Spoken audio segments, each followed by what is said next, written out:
ओम श्री सद्गुरु परमात्मने नमः। श्री वशिष्ठ जी बोले, हे रामचंद्र जी, संतों का संग और सत्शास्त्रों का श्रवण करके स्वरूप का अभ्यास करो, इससे आत्मपद की प्राप्ति होती है। ये तीनों परस्पर सहकारी हैं। जैसे 8 पाँव वाला कीट प्रथम चरण को रखकर और चरणों को रखता है, तब सुख से चला जाता है, वैसे संतों के संग और सत्शास्त्रों के सुनने से जो आत्मपद का अभ्यास करता है, वह शीघ्र ही आत्मपद को प्राप्त होता है।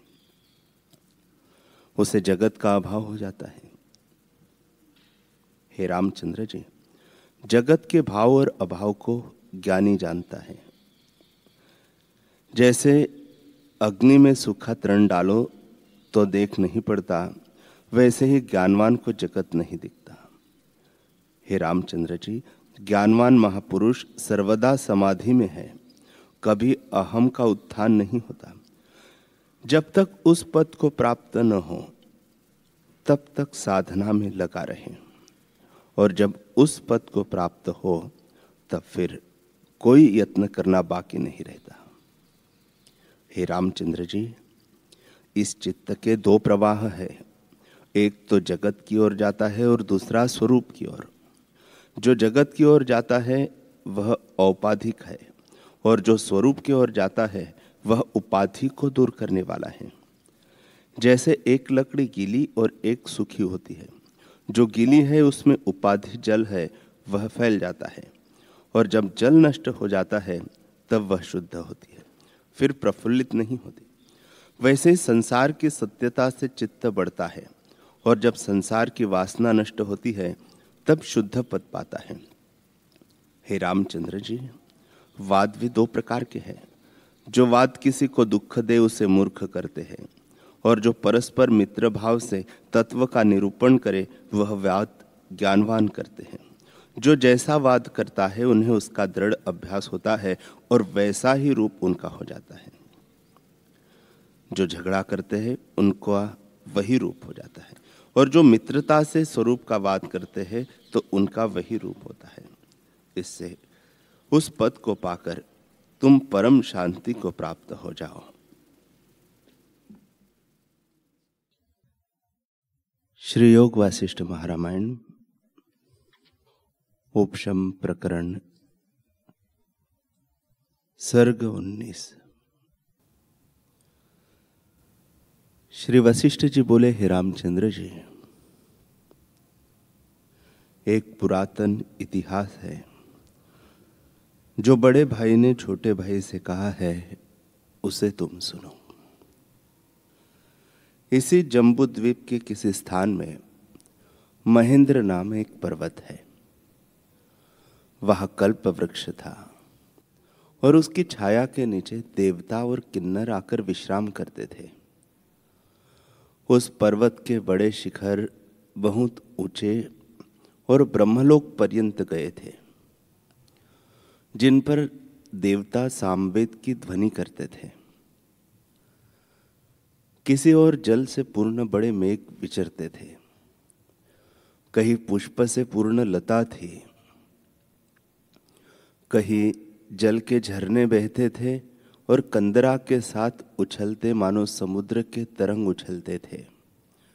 कहीं पक्षी शब्द करते थे, कहीं कंदरा में सिंह गरजते थे, कहीं कल्प और कदम्ब वृक्ष लगे थे, कहीं अप्सरागण विचरती थी, तो कहीं गंगा का प्रवाह चला जाता था। किसी स्थान में महासुंदर रमणीय रत्नमणि विराजते थे। वहां गंगा के तट पर एक उग्र तपस्वी स्त्री संयुक्त तप करता था, और उसके महासुंदर 2 पुत्र थे। जब कुछ काल व्यतीत हुआ तो पुण्यक नामक एक पुत्र ज्ञानवान हुआ, पर पावन अर्ध प्रवृद्ध और लोलुप अवस्था में रहा। जब काल चक्र के फिरते हुए कई वर्ष व्यतीत हुए तो उस दीर्घ तपस्वी का शरीर जर्जरीभूत हो गया, और उसने शरीर की क्षणभंगुर अवस्था देखकर चित्त की वृत्ति देह से विरक्त अर्थात विदेह होने की इच्छा की। निदान दीर्घ तपा की पर्यष्ट का कलना रूप शरीर को त्यागती भई, और जैसे सर्प कंचुली को त्याग दे, तैसे ही पर्वत की कंदरा में जो आश्रय था उसमें उसने शरीर को उतार दिया और कलना से रहित अचैत्य चिन्मात्र सत्ता स्वरूप में स्थित हुआ, और राग द्वेष से रहित जो पद है उसमें प्राप्त हुआ। जैसे धूम्र आकाश में जा स्थित हो, तैसे ही चिदाकाश में स्थित हुआ। तब मुनीश्वर की स्त्री ने भर्ता का शरीर प्राणों से रहित देखा, और जैसे दंड से कमल कटा हो, तैसे ही चित्त बिना शरीर देखती भई। निदान चिर पर्यंत योग कर्म कर उसने अपना शरीर प्राण और पवन को वश करके त्याग दिया, और जैसे भवरा कमलिनी को त्यागे, तैसे ही शरीर त्याग कर भर्ता के पद को प्राप्त हुई। जैसे आकाश में चंद्रमा अस्त होता है और उसकी प्रभा उसके पीछे अदृश्य होती है, तैसे ही दीर्घ तपा की स्त्री दीर्घ तपा के पीछे अदृष्ट हो गई। जब दोनों विदेह मुक्त हुए, तब पुण्यक जो बड़ा पुत्र था, उसने दैहिक कर्म में समाधान होकर कर्म करने लगा, पर पावन माता पिता बिना दुख को प्राप्त हो शोक करके उसका चित्त व्याकुल हो गया, और वन कुंजों में वह भ्रमने लगा।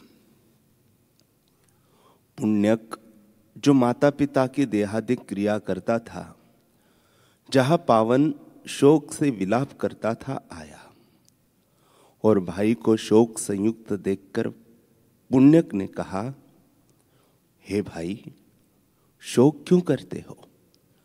जो वर्षा काल के मेघवत आंसुओं का प्रवाह चला जाता है। हे बुद्धिमान, तुम जिसका शोक करते हो,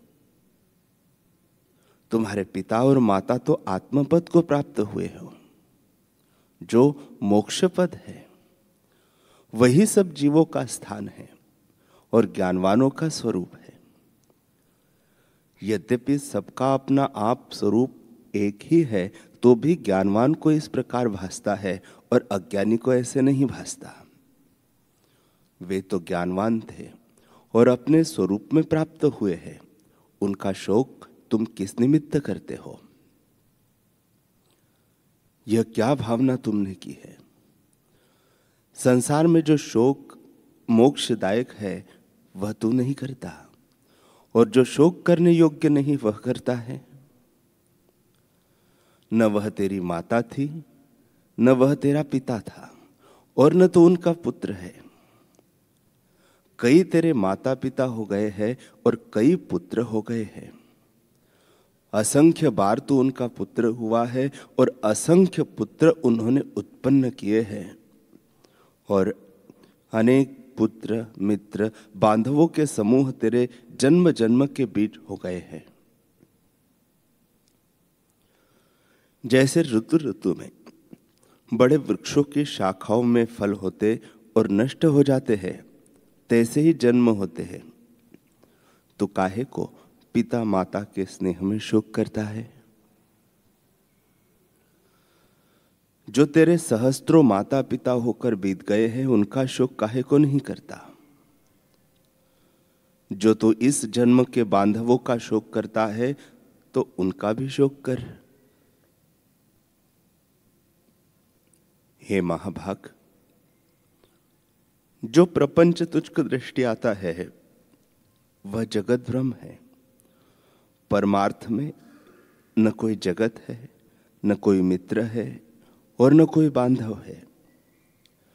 जैसे मरुस्थल में बड़ी नदी वासती है, परंतु उसमें जल का एक बूंद भी नहीं होता, तैसे ही वास्तव में जगत कुछ नहीं। बड़े बड़े लक्ष्मीवान जो छत्र चामरों से संपन्न शोभते हैं वे विपर्य होंगे, क्योंकि यह लक्ष्मी तो चंचल स्वरूप है, कोई दिनों में अभाव हो जाती है।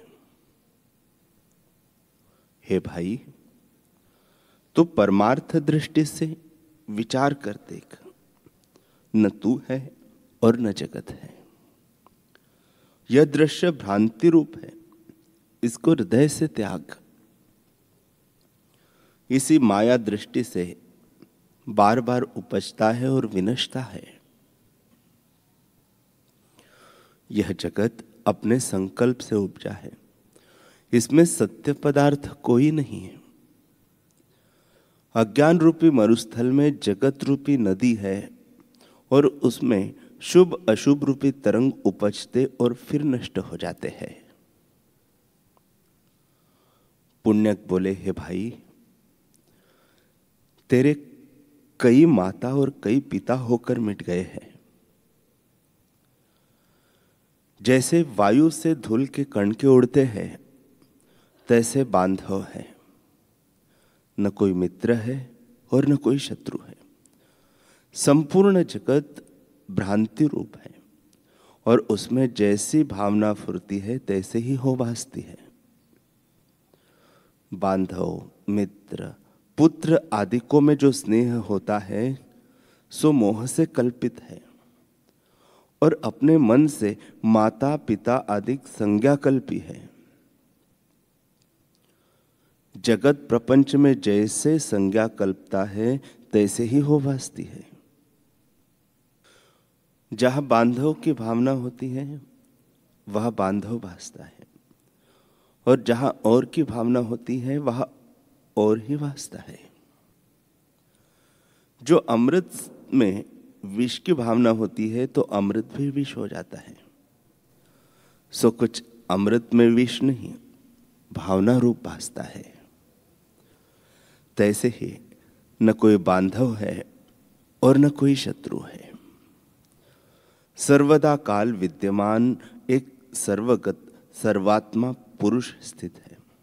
उसमें अपने और की कल्पना कोई नहीं। और जो कुछ देहादिक है वे रक्त मांस आदि के समूह से रचे हैं। उनमें अहं सत्ता कौन है और अहंकार, चित्त, बुद्धि और मन कौन है? परमार्थ दृष्टि से यह तो कुछ नहीं है। विचार किए से न तू है न मैं हूं, यह सब मिथ्या ज्ञान से भासते हैं। एक अनंत चिदाकाश आत्मसत्ता सर्वदा है। उसमें तेरी माता कौन है और पिता कौन है? यह सब मिथ्या भ्रम से भासता है, वास्तव में कुछ नहीं। शरीर से देखिए तो जो कुछ शरीर है वह पंचतत्व से रचा जड़ रूप है। उसमें चैतन्य एक रूप है और अपना और पराया कौन है? इस भ्रम दृष्टि को त्याग के तत्व का विचार करो। मिथ्या भावना करके माता पिता के निमित्त शोकवान हुए हो। जो सम्यक दृष्टि का आश्रय करके उस स्नेह का शोक करते हो तो और जन्मों के बांधव और मित्रों का शोक क्यों नहीं करते? अनेक पुष्पों और लताओं में तू मृगपुत्र हुआ था। उस जन्म के तेरे अनेक मित्र बांधव थे, उनका शोक क्यों नहीं करता? अनेक कमलों संयुक्त तालाब में हाथी विचरते थे, वहां तू हाथी का पुत्र था। उन हस्ती बांधवों का शोक क्यों नहीं करता? एक बड़े वन में वृक्ष लगे थे और तेरे साथ फल पत्र हुए थे और अनेक वृक्ष तेरे बांधव थे, उनका शोक क्यों नहीं करता? फिर नदी तालाब में तुम मत्स्य हुए थे और उसमें मत्स्य योनि के बांधव थे, उनका शोक क्यों नहीं करता? दशार्णव देश में तो काक और वानर हुआ, तुषार्ण देश में तो राजपुत्र हुआ और फिर वन काक हुआ, बंग देश में तो हाथी हुआ, बिराज देश में तो गर्दभ हुआ, मालव देश में सर्प और वृक्ष हुआ और बंग देश में गृद्ध हुआ, मालव देश के पर्वत में पुष्पलता हुआ और मंदराचल पर्वत में गीदड़ हुआ, कौशल देश में ब्राह्मण हुआ, बंग देश में तीतर हुआ, तुषार देश में घोड़ा हुआ, कीट अवस्था में हुआ, एक नीच ग्राम में बछड़ा हुआ और 15 महीने वहां रहा, एक वन में तड़ाक था, वहां कमल पुष्प में भ्रमरा हुआ और जम्बूद्वीप में तू अनेक बार उत्पन्न हुआ है। हे भाई, इस प्रकार वासना पूर्वक वृत्तांत मैंने कहा है। जैसे तेरी वासना हुई तैसे तूने जन्म पाए हैं। मैं सूक्ष्म और निर्मल बुद्धि से देखता हूं कि ज्ञान बिना तूने अनेक जन्म पाए हैं। उन जन्मों को जान के तू किस किस बांधव का शोक करेगा और किस किस में स्नेह करेगा। जैसे वे बांधव थे तैसे ही यह भी जान ले। मेरे भी अनेक बांधव हुए हैं, जिन जिन में मैंने जन्म पाया है और जो जो बीत गए हैं तैसे ही सब मेरे स्मरण में आते हैं और अब मुझको अद्वैत ज्ञान हुआ है। हे भाई, त्रिराग देश में मैं तोता हुआ, तड़ाक के तट पर हंस हुआ, पक्षियों में काक हुआ, बेल हुआ, बंग देश में वृक्ष हुआ, इन वन पर्वत में बड़ा वृष्ट होकर विचरा, पौंड्र देश में राजा हुआ, सह्याचल पर्वत की कंदरा में भेड़िया हुआ, जहां तू मेरा बड़ा भाई था। फिर मैं 10 वर्ष मृग होकर रहा, 5 महीने तेरा भाई होकर मृग रहा, सो तेरा बड़ा भ्राता हूं। इस प्रकार ज्ञान से रहित वासना कर्म के अनुसार कितने जन्मों में हम भ्रमते फिरे हैं।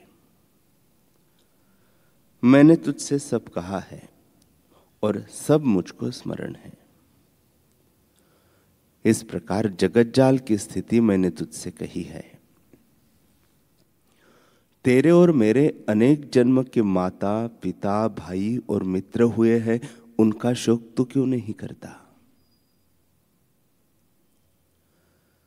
यह संसार दुख सुख रूप अप्रमाण भ्रम रूप है।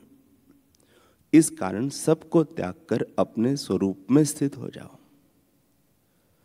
यह सब प्रपंच भ्रांति रूप है। इनकी वासना त्याग, जब अहंकार वासना को त्याग करोगे तब उस पद को प्राप्त होंगे जहां ज्ञानवान प्राप्त होता है। इससे हे भाई, यह तो जीव भाव अर्थात जन्म मरण ऊर्ध्व जीना और फिर गिरना व्यवहार है। उसमें बुद्धिमान शोकवान नहीं होते। वे दुख की निवृत्ति के अर्थ अपना स्वरूप स्मरण करते हैं। जो भाव अभाव और जन्म मरण बिना नित्य शुद्ध परमानंद है, तो उसको स्मरण कर और मूढ़ मत हो। तुझको न सुख है न दुख है, न जन्म है न मरण है, न माता है न पिता है। तू एक अद्वैत रूप आत्मा है और किसी से संबंध नहीं रखता, क्योंकि कुछ भिन्न नहीं है। हे साधो, यह जो नाना प्रकार का विषय संयुक्त यंत्र है, इसको अज्ञान रूप नटुवा ग्रहण करता है और इष्ट अनिष्ट से बंधायमान होता है। जो आत्मदर्शी पुरुष है, उनको क्रिया स्पर्श नहीं करती, वे केवल सुख रूप है। और जो अज्ञानी है, वे देह इंद्रियों के गुणों में तद्रूप हो जाते हैं और इष्ट अनिष्ट से सुख दुख के भोक्ता होते हैं। जो ज्ञानवान पुरुष है, वे देखने वाले साक्षीभूत होते हैं, करते हुए भी अकर्ता रूप है और इष्ट अनिष्ट की प्राप्ति में राग द्वेष रहित है।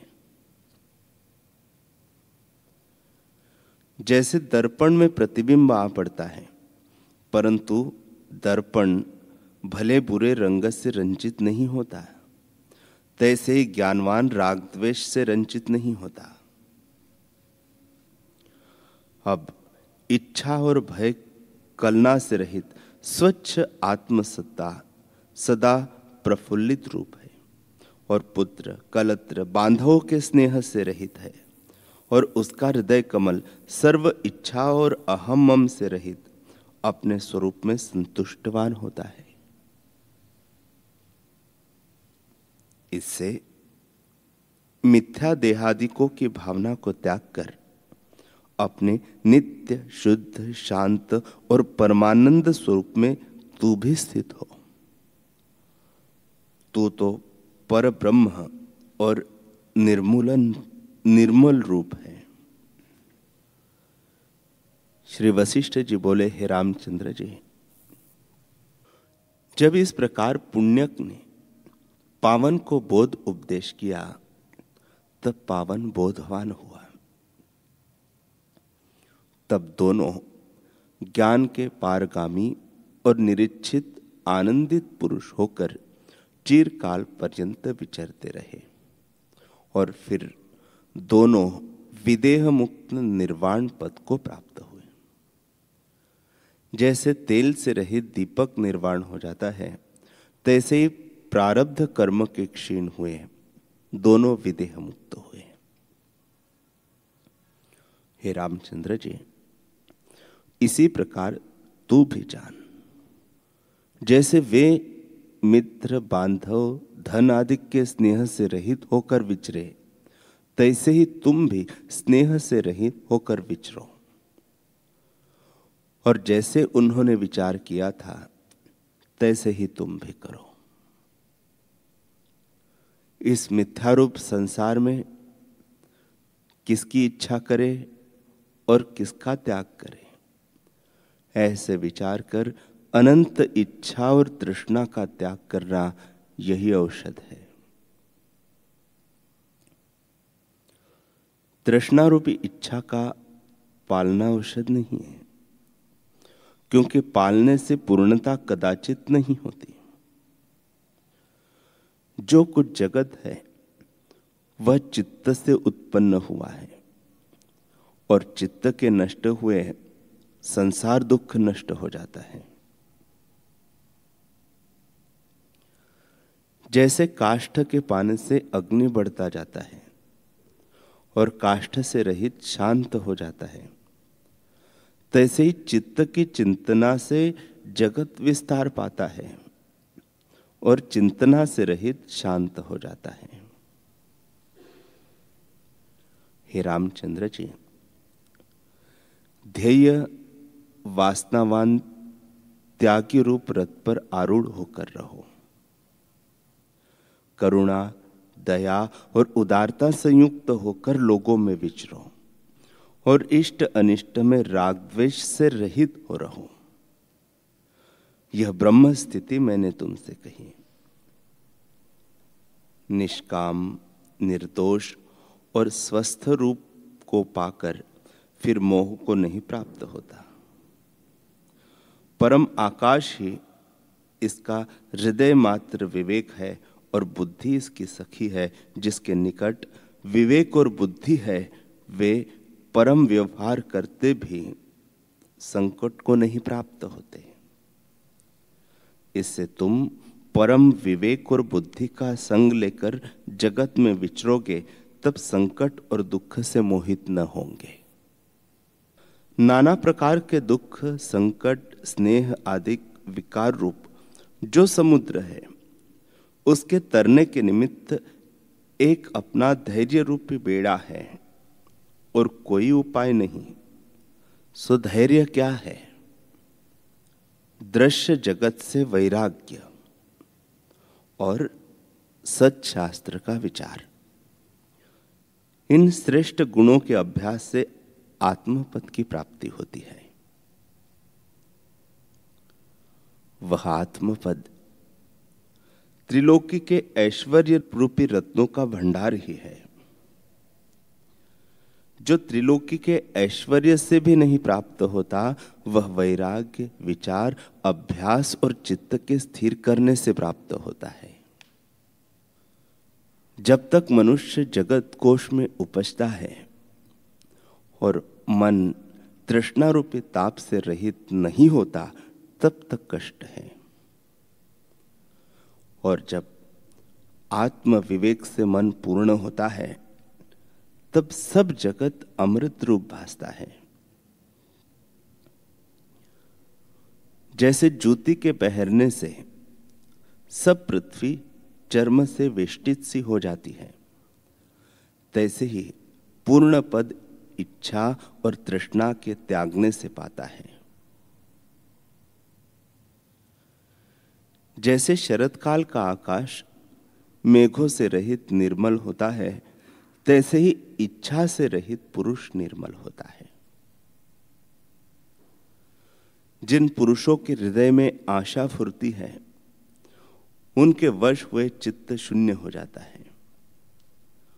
और जैसे अगस्त्य मुनि ने समुद्र को पान किया था, तब समुद्र जल से रहित हो गया था, तैसे ही आत्मजल से रहित समुद्रवत चित्त शून्य हो जाता है। जिस पुरुष के चित्त रूपी वृक्ष में तृष्णा रूपी चंचल मरकटी रहती है, उसको वह स्थिर होने नहीं देती और सदा क्षोभायमान होती है। और जिसका चित्त तृष्णा से रहित है, उस पुरुष को तीनों जगत कमल की कली के समान हो जाते हैं। योजनों के समूह गोपवत सुगम हो जाते हैं और महाकल्प अर्ध निमेषवत हो जाता है। हे रामचंद्र जी, चंद्रमा और हिमालय पर्वत भी ऐसा शीतल नहीं, और केले का वृक्ष और चंदन भी ऐसा शीतल नहीं, जैसा शीतल चित्त तृष्णा से रहित होता है।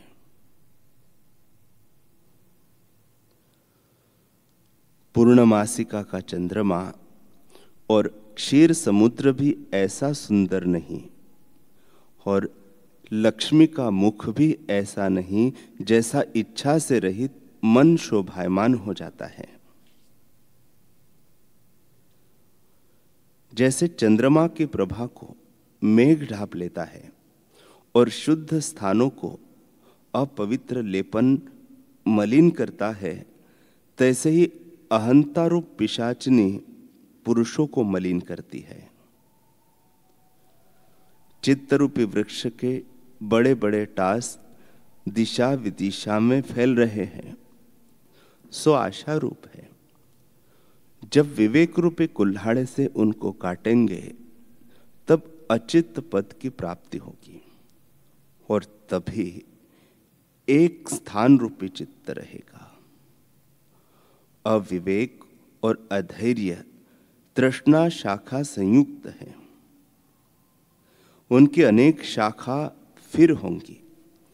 इसलिए आत्मधैर्य को धरो कि चित्त की वृद्धि न हो। उत्तम धैर्य करके जब चित्त नष्ट हो जाएगा, तब अविनाशी पद प्राप्त होगा। हे रामचंद्र जी, उत्तम हृदय क्षेत्र में जब चित्त की स्थिति होती है तब आशा रूपी दृश्य नहीं उपजने देती, केवल बाह्य रूप शेष रहता है। तब तुम्हारा चित्त वृत्ति से रहित अचित्त रूप होगा, तब मोक्ष रूप विस्तृत पद प्राप्त होगा। चित्त रूपी उलूक पक्षी की तृष्णा रूपी स्त्री है। ऐसा पक्षी जहां विचरता है तहां अमंगल फैलाता है। जहां उल्लूक पक्षी उचरते हैं वहां उजाड़ होता है। विवेक आदि जिससे रहित हो गए हैं, ऐसे चित्त की वृत्ति से तुम रहित हो रहो। ऐसे होकर विचारोगे तब अचिंत्य पद को प्राप्त होंगे। जैसी जैसी वृत्ति फुरती है तैसा ही तैसा रूप जीव हो जाता है। इस कारण चित्त उपशम के निमित्त तुम वही वृत्ति धरो जिससे आत्मपद की प्राप्ति हो। हे महात्मा पुरुष, जिसको संसार के पदार्थों की इच्छा और इष्णा उपशम हुई है और जो भाव अभाव से मुक्त हुआ है, वह उत्तम पद को पाता है। और जिसका चित्त आशा रूपी फांसी से बांधा है, वह मुक्त कैसे हो? आशा संयुक्त कदाचित मुक्त नहीं होता और सदा बंधयमान रहता है।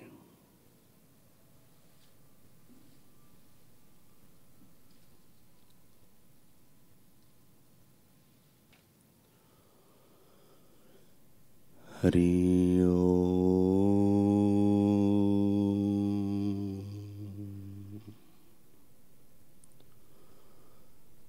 हरि ओम।